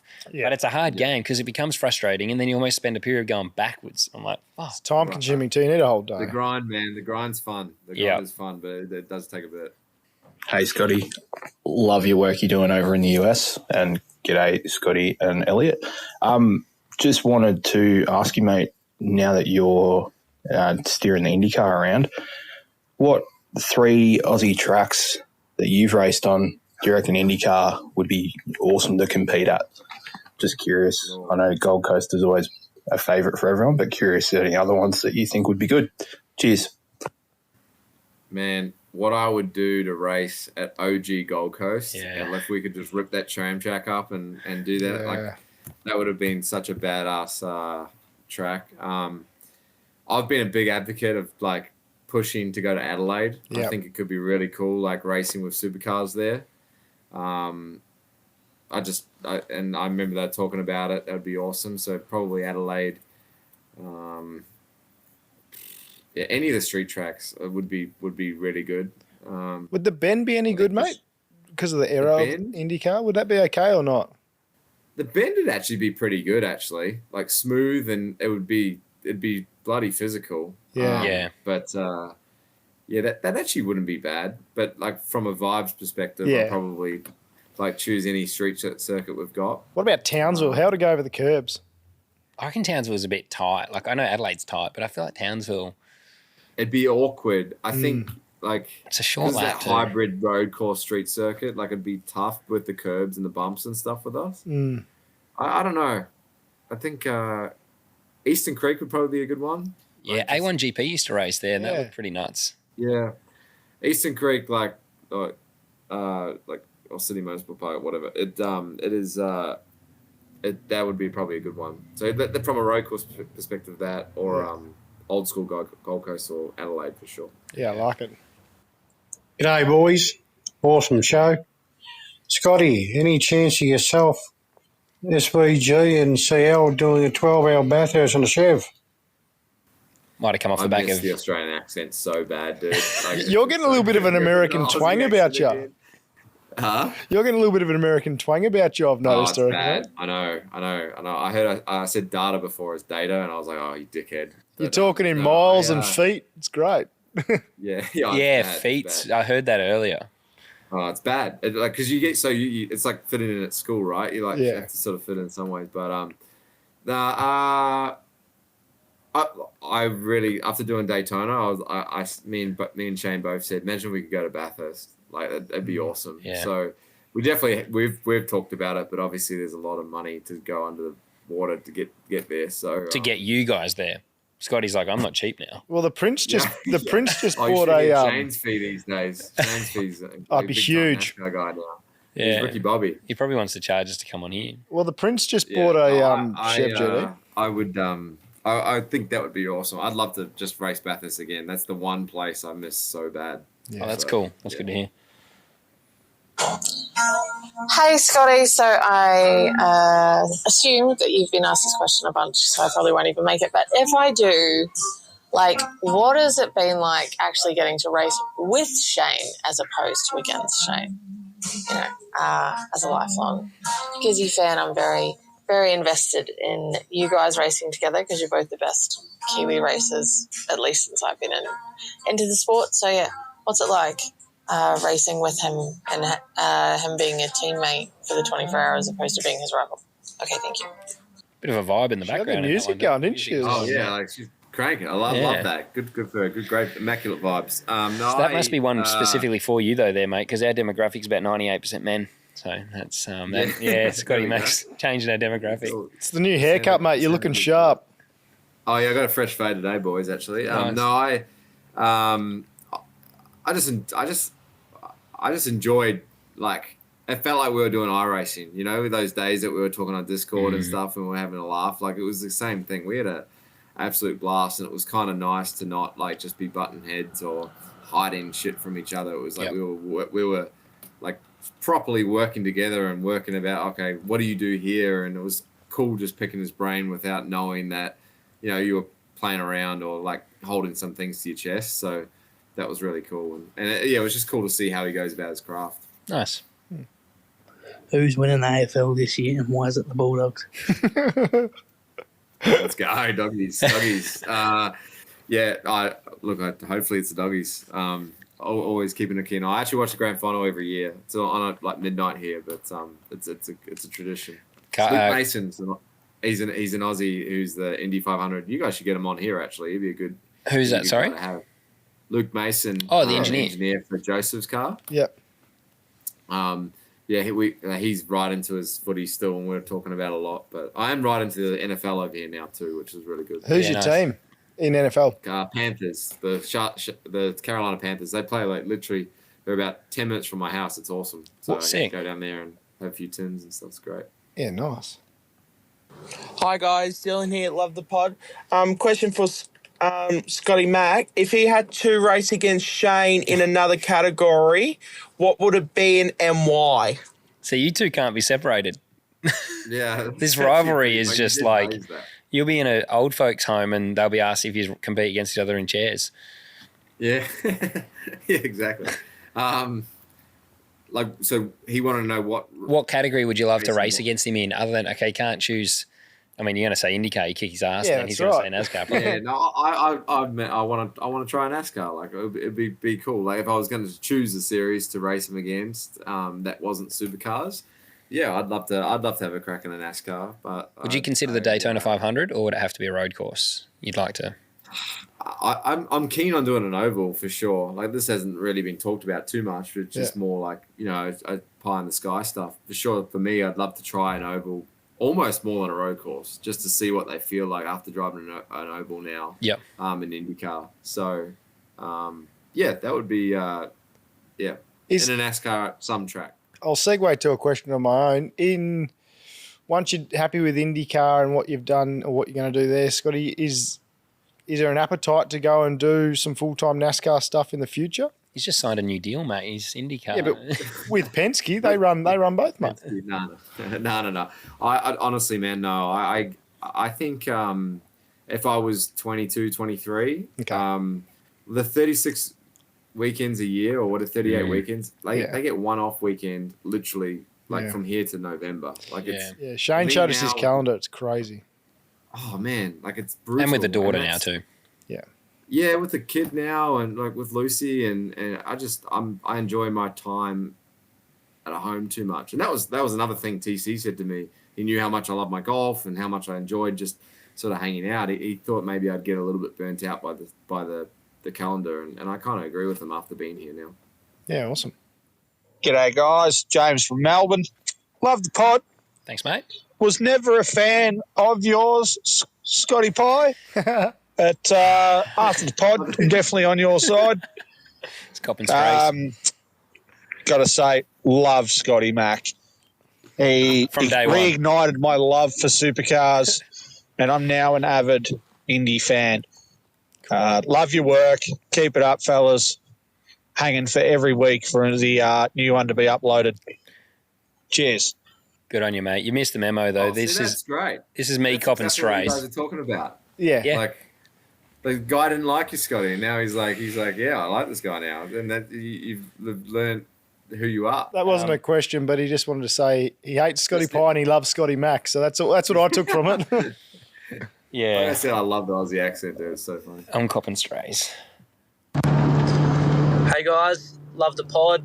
I think what you guys are doing for the sport is incredible. As a fan, it's awesome to see things from your perspective as drivers or people in the category in different positions, talking to engineers and team owners. Absolutely wicked, love it. Just gotten me into the sport so much more than I already was. Scotty Mac, love what you're doing in USA, bro. Absolute legend. Keep up the good work. SVG supporter, so iconic memory when he parked you in New Zealand on Park for May. Absolute classic. Probably pissed you off, but personally loved it. If you ever come back to Supercars, my missus thinks you're pretty hot, so you'd have another fan. Her driver's Cam Waters at the moment, and I think it's because she thinks he's the hottest bloke in pit lane at the moment too. So anyway, mate, good luck with all your future endeavours. Good work, Scotty Mac, Barbs, champions. Also, I want to see next time either of you guys win a race, I want you to pop that champagne and say, sound check. What a legend. We're going to extend that to you too, mate. If you do an interview and you're drinking the milk at Indy or you're drinking a beer or champagne on the plate, you got to say sound check. Yeah, instead of I want to go to Disneyland when you win. Instead of when you win the Indy 500, instead of saying I want to go to Disneyland, you say sound check. I'm sure you would do that. Sound check, crack beer. I love that. No, that's funny. What a legend that guy is. Yeah, I know. I do think he needs to worry about his missus though. He might need He's got a wandering eye by the sounds of it. Yeah. No, I'm a long way away, mate. what a legend though. That's what it's about. But yeah, it's good to hear some people just saying good day actually. Yeah. Yeah. G'day, fellas. My name's Jim. G'day, Jim. So, Scotty, 2017, Newcastle, Team 2. Long pause here. Dramatic. Who did what to whom? You know, it's over 10 years now, Nelly. Time for the truth to come out. I sounds like he's in bed. He's got a Laura Keat in the background, just got off its nuts. Is it? Or something. Yeah, he's definitely had a rough night, old mate. But I put him in the fence, mate. That's what happened. I needed to win the championship, and that was my last resort. He was going to pass me, so sorry about that. Yeah. Don't be sorry, mate. We're happy it happened. We're still talking about it now, nearly, 8 years later. Shaped you, mate. Lownsy can, shaped you. I challenge anyone in that same position with knowing that if I lost one spot, like to do anything, everyone would have done the same thing. If you don't do that, you're not a driver's arsehole, mate. We know that. Exactly. Here we go. Hey, Scotty and Scotty and Scotty Barbs. Scotty Barbs. Scotty. Anyway, He's had a couple tins. mate, I think everyone underrates your 2018 championship. The fact that Holden brought in that absolute dominant race car, built perfectly for it, and you were able to beat them in a old family car. So absolutely unbelievable. Can you just talk us through your skid? Was there any thought put in behind it? Because that was the most epic championship skid I've ever seen. Love your work, mate. Big supporter. Cheers. I thought I butchered the skid, to be honest. I didn't really do a good job. I actually blew that engine up accidentally, so that was bad. No, that was an amazing year. That was one I definitely think we found it within ourselves to win that one, and we probably won it because like T8 probably stepped on themselves a couple of times, and ultimately at the end of the year. So yeah, that was a special one, especially being the first, but. Yeah, the skid, no, just ripped one, and when I the only thing I pre-planned was if I did a skid, I was going, and the only spot in Newcastle you could do was that little skid pan there, and that's where I went. There's your Speed Cafe out of context headline. T8 stepped on their dick. That's why I won the championship. You didn't even say dick. Scotty Mac says T8 are a bunch of... No, I'm joking. Not to put words in your mouth. If you look back at it, not what happened. Like the last two races, that's what happened. Hey, we're all about telling the truth here. Hi to the Scots and to Elliot. It's Lance here from New Zealand. Just got a question for Scott. What's happened to the Bus Bros? Haven't heard of anything from them for a while. You probably covered that one if you want. The wheels fell off. Yeah. Covered that one. Yeah, we just, It ran its course. Hopefully we answered that question for you in the pod, mate. Hey lads, I'm a Kiwi reporting in from Canada. Just a question for Scotty Mac. I was a big fan all through the Gary Rogers years. Obviously loved all the Volvo stuff, had the shirts, had the give it some jandal sticker on my automatic Ford Laser. Just wondering how did the Volvo compare to the other supercars you've driven and any other cool memories from that time? Cheers, mate. Thanks, mate. Bye. It's a good question. Sounded badass, that's for sure. So loud, that thing. That was the best sounding car. I remember sitting on the fence at Adelaide 500 watching you race that, and it just always sounded so good. It vibrated the shit out of it though, man. Like the flat plane crank, whatever. So it had some motor, that thing. But I probably would say it felt more like the FGX. So that's why I think the step for me from GRM to DJR almost, it felt pretty similar just from the way that the aero sort of felt in the car for sure. So but that was some great years with Gary, and still keep in touch with Gary today. He's always texting me every race almost, him and Barry. So they're good people. Oh, that's awesome. That's good to hear. Hey Scott, this is Michael Bragg from Glen Jean, West Virginia in the USA. Hey. Just want to wish you a fantastic start to the season. Hoping to see you do well at Indianapolis when I'll be there for my about 42nd time. See you win the 500 for the first time. Have a great year. Oh, good. Just a bit of encouragement. Quick story. I met a guy last year that it was his 74th 500. Wow. In a row. How old was he? 125. He was old. Like he was like in a wheelchair. Like he was like, and like one of those little motorized things. Wow. But he's like, no, I haven't missed it. Like it's generational. That's one thing you see at Indy. It's like it's generational. So it's just so big over there. See, I've never been to it, so I don't get it. But I understand the 1,000 here. It's unbelievable. It is the coolest. The grid, like, I mean, you've been there as a fan. I could not even imagine standing on the pole with all those people around and the atmosphere.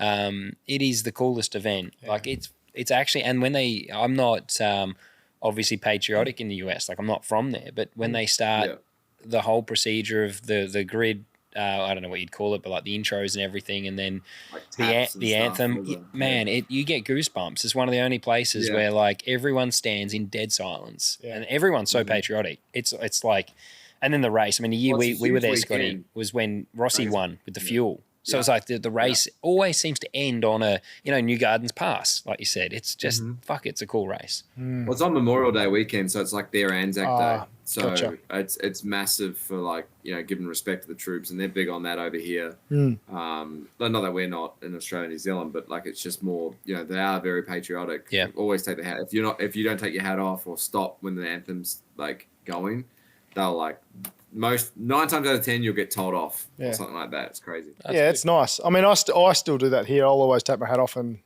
shut up when the anthem's on. But it's good that they're so into it. Yeah. G'day, Scott.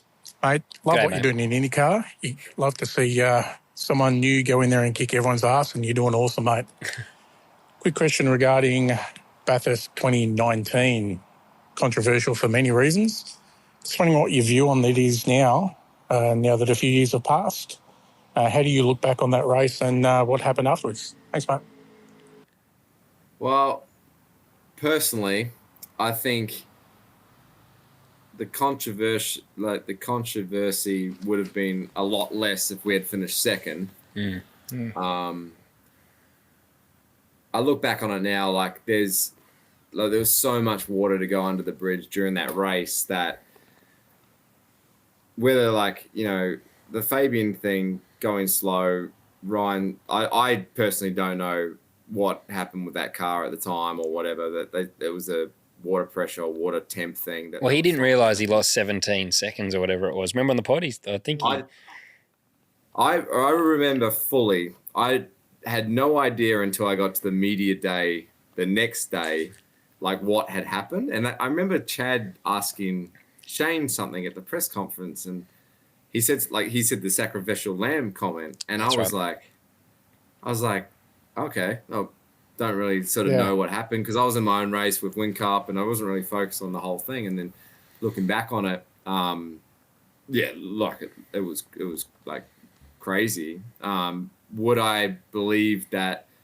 Yeah, like the slowing down the straight looked really bad, but I think even say if Fabs had been 5 seconds back, or even he was quite not that far back, but he was far enough back when the yellow had come out that we probably would have spared and pulled enough gap to still pull out in front of those cars. That's the conjecture around that, I believe. But I think it got way heightened when like we had obviously eventually won. Yeah. I think if Whincup had won that race, it would have been more crazy. And then they were just picking stuff from apart after that. With the engine and all that stuff, which I guess the engine ends up being, which we probably didn't even do with Ryan that much because we talked so much about the Fabian thing, which I guess like for Fabian, that's something like he's going to look back on and hate because like he's part of that he was the guy, he's the guy, and also like Mark Fenning, Rowdy, he's forever the Debris on the radio, but the engine was a big one. Like that must have been, I almost think as a driver, that would have been the most annoying part, wouldn't it? Because everyone now like that, because I think it was the quali engine, but you didn't race with that. That's probably the biggest thing that as a driver would still today, would shit you because there's the question mark over the pole position, and then would that have changed the outcome of the race? Because I probably agree with the Fabian thing where the gap may have been big enough, and like I'm no noons. I actually don't know what the gaps was. I'm not good at that. But maybe you would have come out in the lead and it wouldn't have changed anything. I guess the engine's probably the thing that is probably most frustrating. Well, the thing that annoyed me the most, and probably this is where I started just slowly losing the love and the want to be in supercars, was like when they said that it was it was outside the tolerance level but had no performance gain. And you hear that a lot. I was like, okay, I agree. Like, yep, like outside the levels.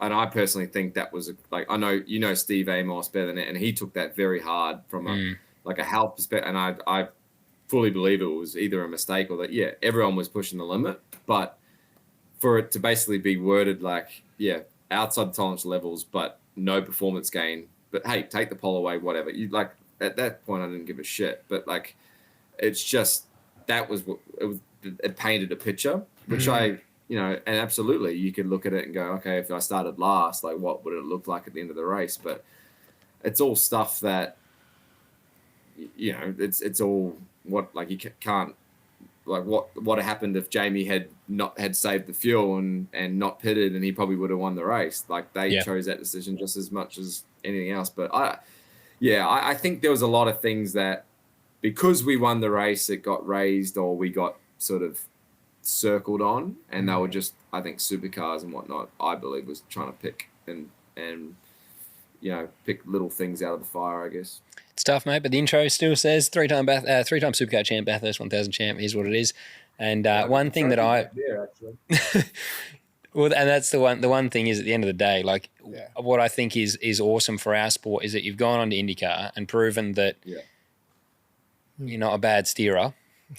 And, and that's what matters at the end of the day. You can drive a race car. And that's probably been the cool thing as a fan of Supercars is like the guys that are winning our championships, even Will now, Brock, Cam, we've got really good drivers that globally I think are getting more recognition because yourself and Shane have gone over and done what you've done. And it does put to bed, in my opinion, a lot of the, there might be one or two races here and there that people will question. But at the end of the day, when you hang your helmet up, it's like, well, the stats wasn't one stat that my career hinged on. One race is not going to define, or one infringement notice is not going to. I took it hard, man. Yeah, I can imagine. It was a hard when they're questioning not only my integrity but the teams. Yeah. But I think but at the time it's very competitive. Like I'm racing you, I'm racing everyone else in the category that obviously wanted to win the biggest race, and I can imagine if I was in your shoes or anyone else's shoes at that time, it's easy to jump on that bandwagon.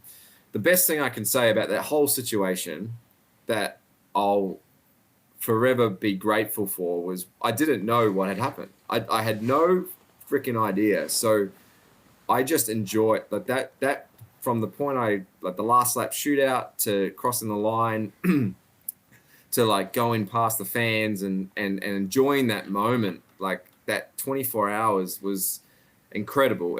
The nightmare started when the media asked me about it at the Sydney Harbour Bridge with the trophy in hand. That's when I realized, okay, there's a lot more going on that I had no idea about. Yeah. Because I just cracked tins and I was just having the time of my absolute life. But I was so grateful I had that 24 hours, and then there was a little bit of a bleak moment there for a bit, and then we sort of just pressed on. I think that's where as well now, obviously between you and I, a lot of water's passed under the bridge. It's awesome. I was actually stoked when you actually said to Shane, tell Scotty that the Lance Armstrong of Supercars would come on his pod, and I was like, that made me laugh because I was like, when are you going to bring that up? I was like, fucking hell, okay. And to be honest, and everyone that listens though if I think something or believe it, I'll put it out in the world. And but one thing that I would say that I probably never, and even after speaking to Ryan's story, it gave me a good perspective on what it did to people internally. So my tweet back then is what sort of kicked it all off, because I think you had said that everyone was salty, and then I'd come out and said like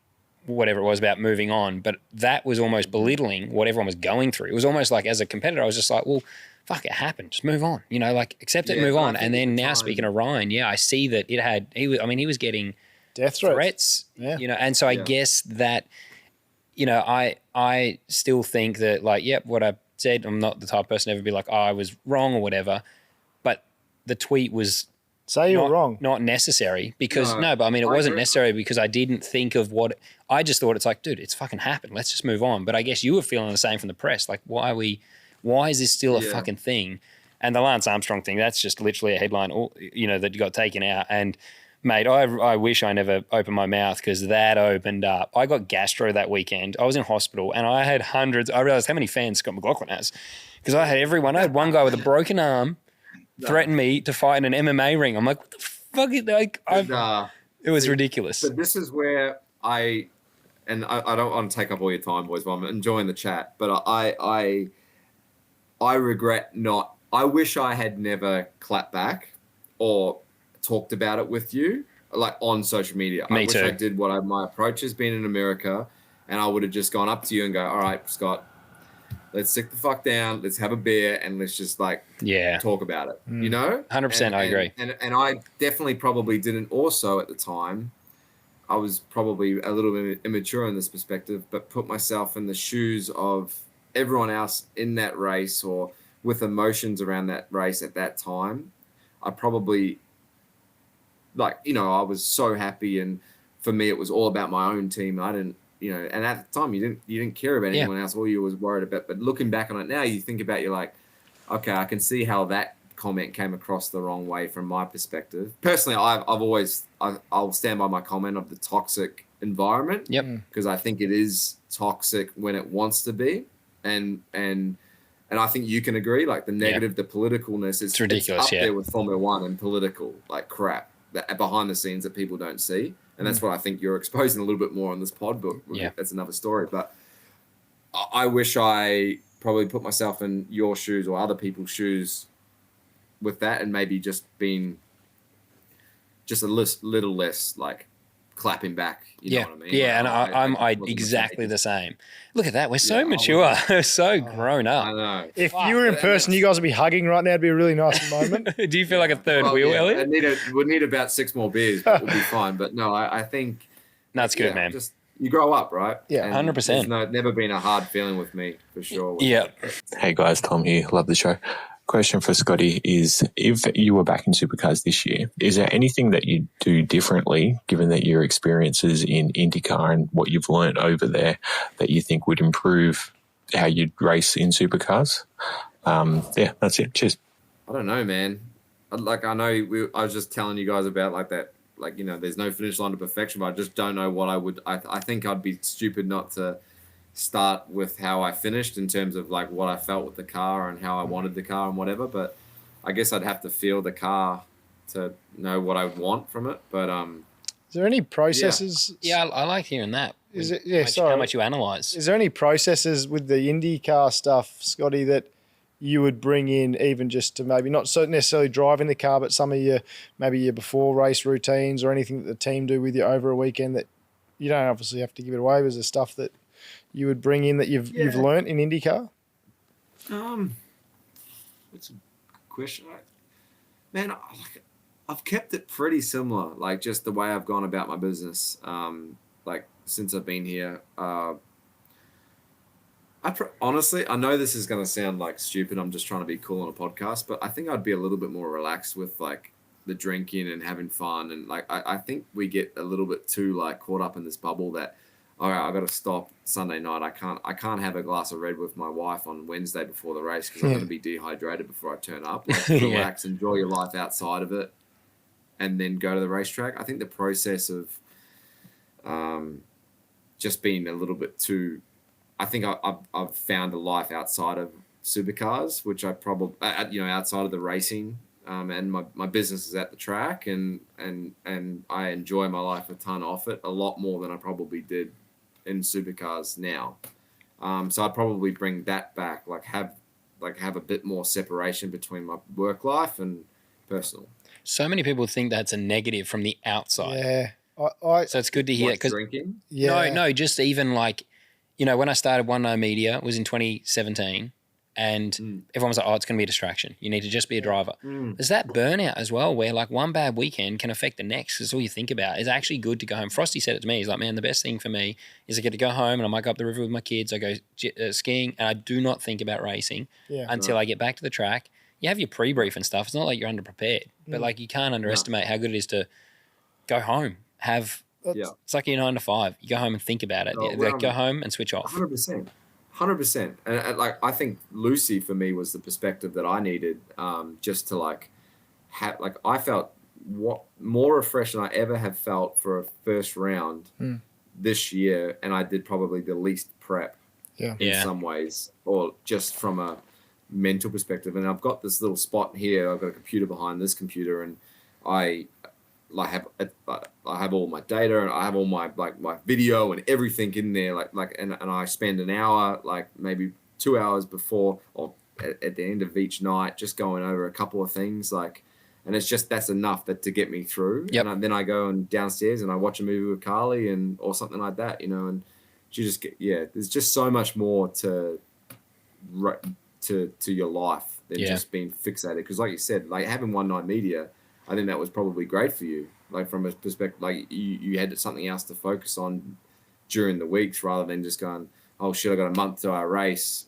All I'm going to focus on now is what I'm going to do at Taupo. You know what I mean? Yep. Like, or something like that. Yeah. So, yeah, or you have a bad weekend. It's easy to there's never a lot of sympathy for athletes when you have a bad patch for a bit. Yeah. But it also helps you just mentally recover from what could be a shit weekend.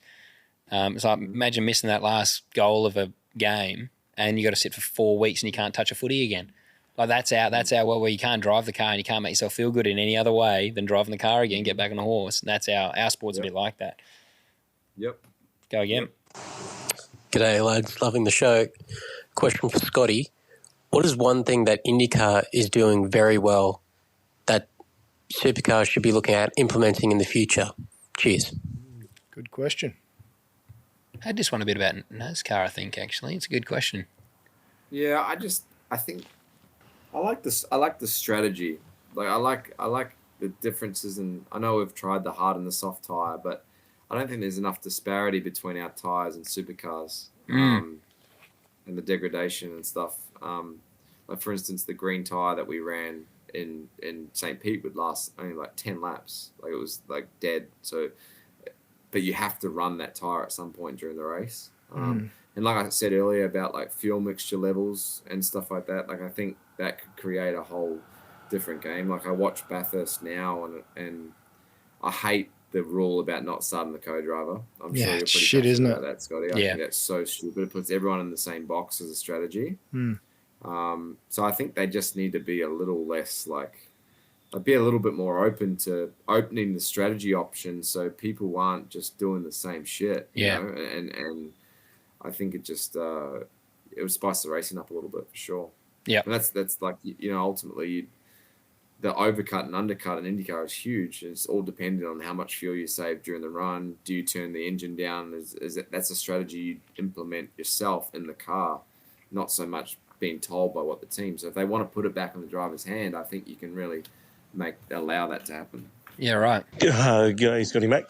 Tyson here. Just wanted to query about what the most challenging thing is about driving the IndyCar and playing with all the buttons, the weight jacker, all that kind of stuff.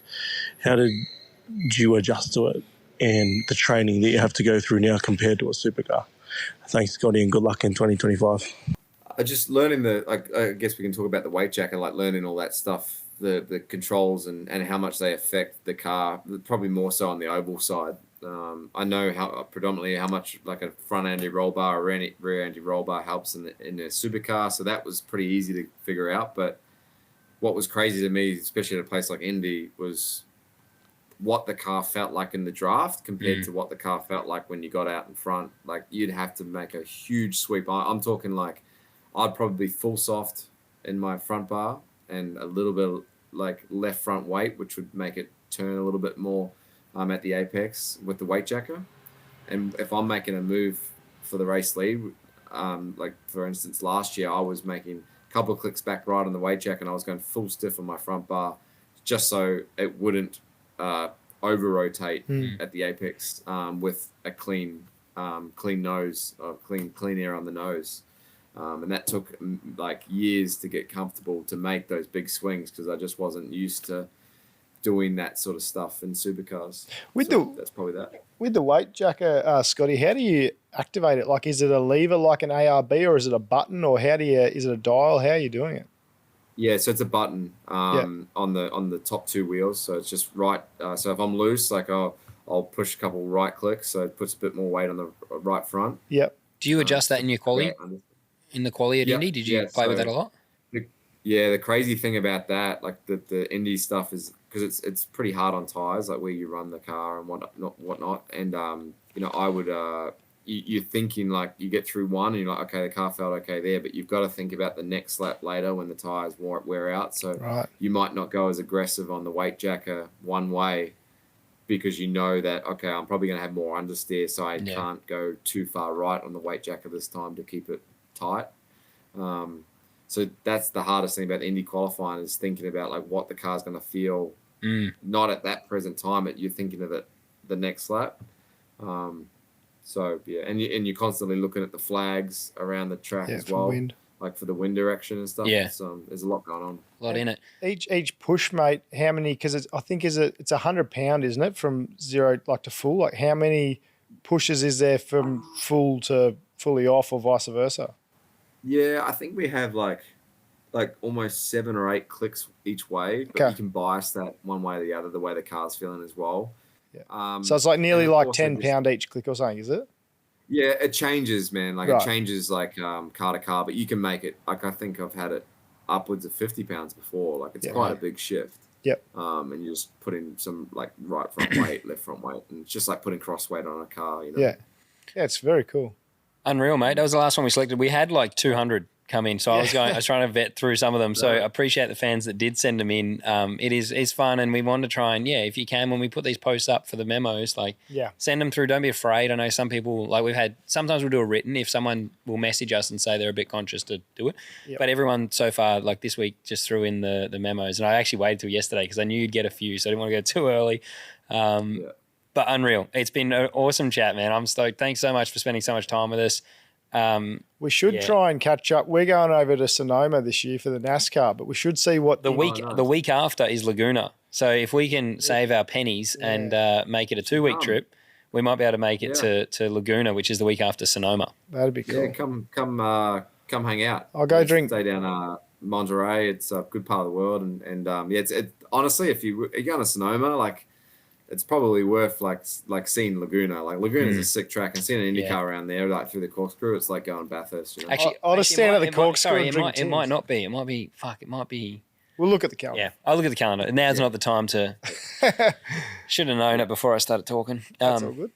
Yeah, bro. Thanks so much. Yeah, it's been awesome, Scotty. Thanks for having me. Appreciate it. No, good to have a chat. Good to clear up a few things. And like I said, no hard feelings from way back in the day. We're all young and dumb. So no dramas. We've had a beer. It's all good. No, it's been good, man. Appreciate it, bro. Thanks, mate. Thank you. Thank you. Cheers.